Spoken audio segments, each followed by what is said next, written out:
Today we're going to make an outdoor sofa.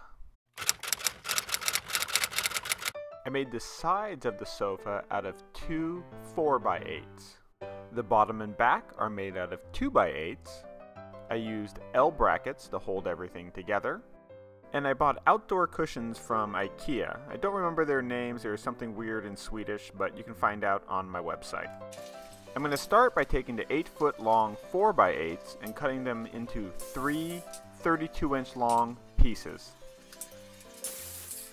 The easiest way to do this is with a compound miter saw, but if you don't have one of these, you can also do it with a circular saw. You just have to make 2 passes because they're so thick. Next, I'm going to cut the 2x8s to length. Now I want the length of them to equal the length of the 3 sofa cushions combined.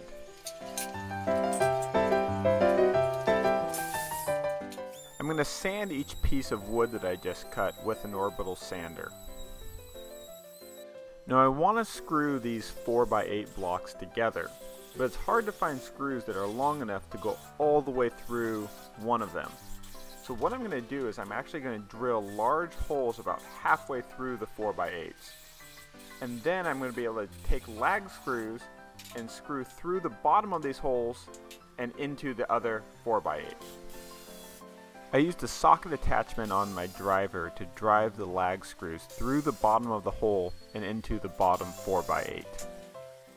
Now with my previous indoor sofa project, I just used biscuits and glue to hold them together.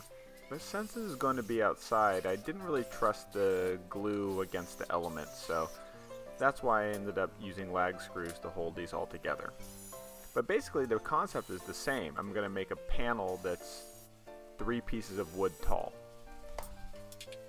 Now that I've made the 2 side panels out of 4x8s, all I have to do really is just screw in the L brackets, add in the 2x8s, and I have the sofa.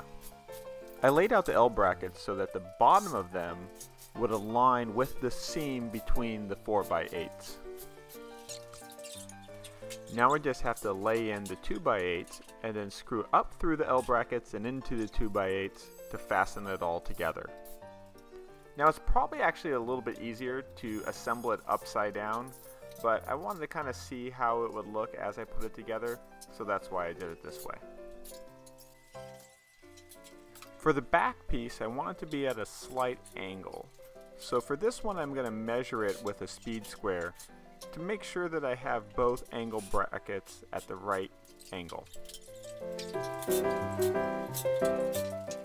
Now the sofa looks pretty good as is, but it's going to go outside, so eventually the sun will make the wood pretty gray. So I decided just to preemptively stain it gray with a Minwax product. So we applied the stain and then we let it sit for about 15 or 20 minutes before wiping off the excess stain with a clean rag. Once the stain had fully dried, we threw on the cushions and tested it out. For more detailed instructions, check out my website, and if you want to see what I'm working on next, well then, just follow me on social media.